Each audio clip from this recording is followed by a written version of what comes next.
Hello everyone, today I would like to describe my daily routine.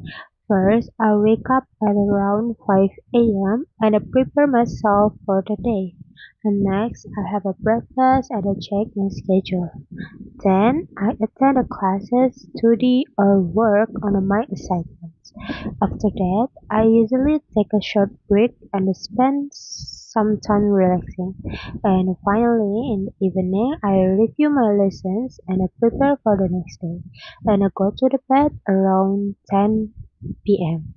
Among the four objective in this unit, I think I must successfully learn how to write an introduction paragraph with a thesis statement. Before this unit, I sometimes had a difficulty recognizing the beginning of a paragraph. However, I learned how to create a hook, provide general information, and write a clear thesis statement. This skill helped me write more organized and effective paragraphs. Thank you for listening.